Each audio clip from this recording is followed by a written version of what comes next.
ये कहानी है रामपुर गांव की। रामपुर गांव से दूर बहुत ही बड़ा जंगल बसा हुआ था। उसी जंगल में बहुत ही बड़ी सांप रहती थी। उसके दो बच्चे थे। वो अपने बच्चे से जंगल के पास के गांव में रामू नाम का लकड़हारा रहता था। रामू अपनी पत्नी और बेटे के साथ रहता था। रामू हर समय जंगल जाकर लकड़ी काटकर बाजार में बेचा करता था। जो पैसे मिलते थे उससे उसका परिवार चलता था। हर दिन की तरह रामू जंगल जा रहा था, तभी उसकी नजर सांप के ऊपर पड़ी। अरे, ये सांप तो बहुत भिखारी लगता है। अगर इस सांप को नहीं मारूंगा तो ये सांप मुझे मार देगा। रामू एक लकड़ी लेकर उस सांप को मार देता है और वहां से चला जाता है।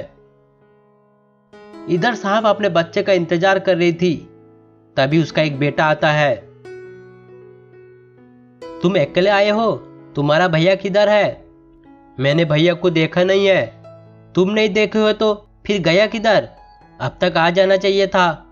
सांप अपने बड़े बेटे को ढूंढने के लिए चली जाती है। इधर उधर ढूंढने के बाद उसकी नजर बेटे के ऊपर पड़ी। जाके देखती है बेटा मरा हुआ है। किसने मार दिया इसको? मैं उसको नहीं छोड़ूंगी। सांप अपने मरे हुए बेटे के आंख से पता कर लेती है इसको किसने मारा है। सांप अपना बदला लेने के लिए गांव पहुंच जाती है। इतने बड़े सांप को देखकर गांव वाले डर जाते हैं। अरे, डरने की कोई बात नहीं है, मैं तुम्हारा नुकसान नहीं पहुंचाऊंगी। मुझे सिर्फ रामू का पता बता दो, मैं उसे मार के चली जाऊंगी। एक बात सुनते ही रामू का बेटा भागते भागते अपने पिता के पास आता है और सारी बात बताता है। एक बात सुनते ही रामू डर जाता है। अरे, मैंने क्या कर दिया? अब वो बड़ी सांप मुझे नहीं छोड़ेगी, कैसे करके मुझे मार देगी। चिंटू, अगर वो बड़ी सांप आकर पूछे तो मना कर देना, पिताजी जंगल गए हैं।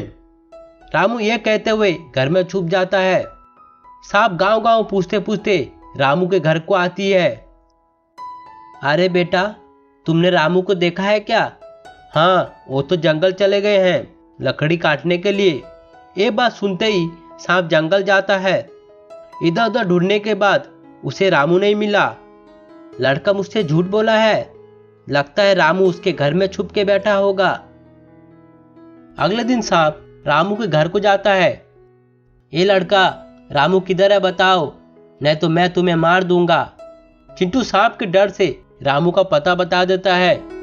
ये बात है, ठीक है, उसे बुलाओ। चिंटू पिता के पास जाता है। पिताजी, अगर तुम नहीं गए तो वो सांप मुझे मार देगा। रामू ये बात सुनते ही सांप के पास आता है। उसने तेरा क्या बिगाड़ा था जो तूने उसे मार दिया? मुझे माफ कर दो, मैं जानता नहीं था वो तुम्हारा बेटा है।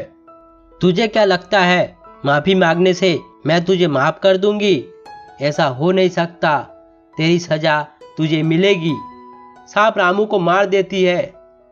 तो दोस्तों याद रखना, जैसी करनी वैसी भरनी, यानी हम जैसा कर्म करेंगे वैसे ही कर्म पाएंगे।